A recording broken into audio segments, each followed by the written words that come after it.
It's going to be quite a simple TBR video because if you've seen my March wrap up, you'll know that I didn't really read much from my March TBR. So I'm going to be combining my March TBR with this new one, and you're going to see some repetition, I'm sorry. The first 4 books I'm going to show you here are going to be ones I'm going to prioritise. I mentioned them in my March TBR and I do still really want to get to them. The first one is going to be Children of Time, 7 Deaths of Evelyn Hardcastle, 13 and the Kingdom of Copper. Children of Time is an adult sci-fi. Apparently it's very hard sci-fi and it takes a while to get into, but I'm looking forward to it. Justine from I Should Read That keeps talking about this book. I don't really know too much about it because I kind of zoned out when I heard that it's a colonization sort of thing with sentient spiders, and that both intrigues me and terrifies me. So I'm going to be reading this and I will be prioritising it because the sequel is coming out in May and I need to recap this for my website. The 7 Deaths of Evelyn Hardcastle, this is a thriller that apparently is quite complicated, so I should be reading this in one go, or so I've been told. 13, which has the amazing tagline that is, the serial killer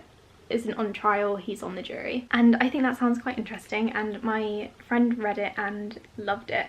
So I'm hoping this one's going to be a quick read, especially because it's quite short. And then I'm finally going to get to the Kingdom of Copper, like actually this time.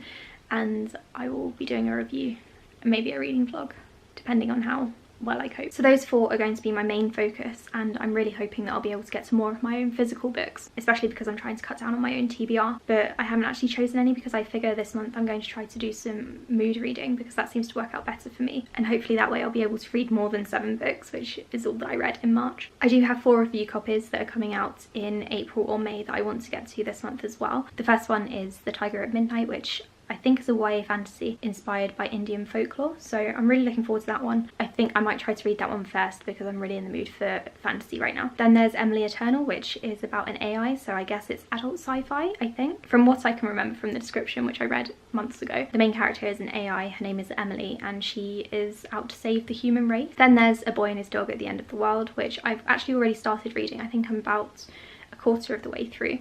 It's set in a post-apocalyptic future. Humans have pretty much all died out because everyone became infertile and incapable of having children, apart from a very select few. The population of Earth went from 7.7 billion to about 10,000 in one generation, which is mad. So this boy is one of the lucky few to be born, and someone steals his dog. I love animals and I love dogs, so if someone stole mine, I would also go on an epic adventure across the ocean to get my dog back. And the final review copy is going to be Missing Presumed Dead. This is a YA thriller. I don't really know much about it, but I have read something by this author before, Devil's Unto Dusk, and I really enjoyed her writing, so I'm looking forward to reading this one. And I'm hoping that even though it's a change of genre, that I'm still going to really enjoy it because her writing in her previous book, which was a YA horror, was really good. So those are some of the books I'm planning on reading in April. I will be doing the 24-hour readathon as well, for which I will be doing a separate TBR because I need to read some shorter books. I don't think I can be reading The Kingdom of Copper in 24 hours, although that would be